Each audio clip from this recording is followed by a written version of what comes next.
Hello students, good morning. Surendra Nagiya, faculty in chemistry. आज जो हम पढ़ने जा रहे हैं बेटा, बहुत ही इंपॉर्टेंट चैप्टर, बहुत ही बढ़िया चैप्टर और कंपटीशन पॉइंट ऑफ व्यू से जिसका बहुत अच्छा वेटेज है, वो चैप्टर करने जा रहे हैं केमिकल इक्विलिब्रियम। एक एक पॉइंट को बड़े अच्छे से हम देखेंगे, बड़े अच्छे से हम समझेंगे। देखने के साथ समझना भी बहुत जरूरी है। It is very indispensable, very important. Not only learning, पहले आप लर्निंग करोगे उसके बाद उसको समझोगे तो उसमें ज़्यादा मजा आएगा। पहले समझ के फिर लर्निंग करना है, पहले लर्निंग फिर उसको समझना है, एक एक पॉइंट, एक एक चीज को। तो लेट्स स्टार्ट कि हम स्टार्ट करने जा रहे हैं बेटा, जैसे केमिकल इक्विलिब्रियम। तो केमिकल इक्विलिब्रियम का स्टार्ट जो हमारा होता है वो इस इंट्रो से होता है, इस जगह से होता है बेटा कि रिएक्शन कितने टाइप की होती है। हमारे पास रिएक्शन कितने टाइप का होता है। अगर हम इक्विलिब्रियम के हिसाब से देखें, एक हम 10th के बेस से देखते थे, एक हम today we are going to study about the chemical equilibrium, and on the basis of chemical equilibrium reactions are of two types। यहां पर हम reactions जो पढ़ेंगे बेटा वो हमारी दो टाइप्स की होंगी। जो reactions होंगी हमारी वो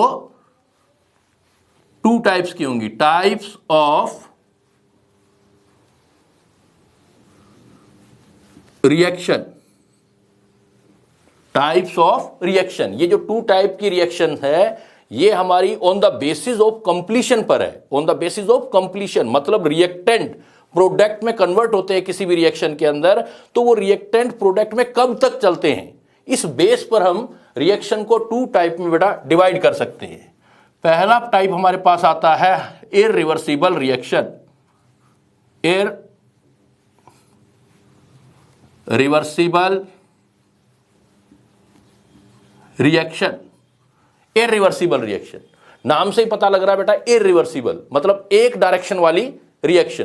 तो इररिवर्सिबल रिएक्शन की अगर हम बात करते हैं बेटा, तो इररिवर्सिबल रिएक्शन का मतलब होता है एक रास्ता, एक ही साइड, वापस आने का रास्ता नहीं है बेटा, सिर्फ जाने का रास्ता है। जब सिर्फ जाने का रास्ता होता है तो ऐसी रिएक्शन को इररिवर्सिबल बोलते हैं। तो इस इररिवर्सिबल को डिफाइन कैसे करेंगे जरा देखो आप। तो हम कहेंगे कि those reaction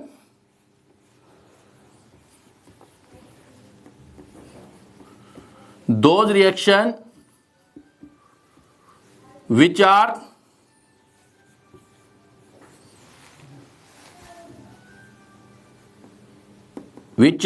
approach to, which are completed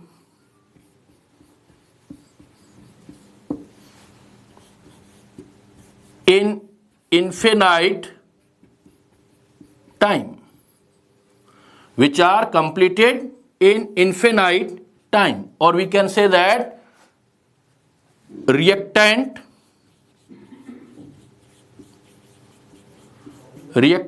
are completely completed या completely converted in products, completely converted in products. Such type of reaction are known as irreversible reaction।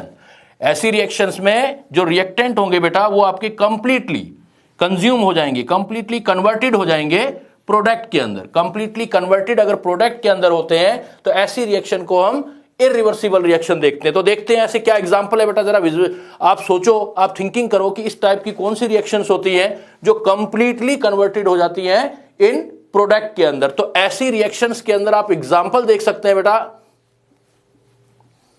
जैसे कुछ एग्जांपल। इन एग्जांपल में आप देख सकते हैं first type of neutralisation reaction. Neutralisation reaction of, neutralisation बेटा सभी नहीं, specific neutralisation reaction of strong acid and strong base, strong acid and strong base. Neutralisation reaction of strong acid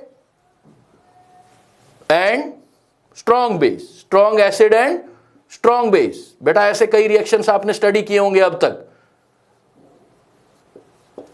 you can thinking about that कि strong acid strong base, जैसे you know हमारे पास strong acid जो होता है HCl है,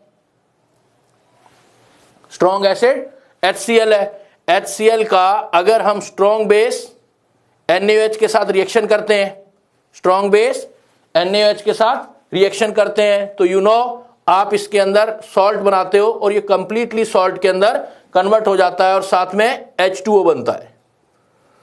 तो इस case में जो आपके पास HCl है वो HCl आपका स्ट्रॉन्ग एसिड है, HCl स्ट्रॉन्ग एसिड है, एंड NaOH जो है आपका वो स्ट्रॉन्ग बेस है बेटा, स्ट्रॉन्ग बेस।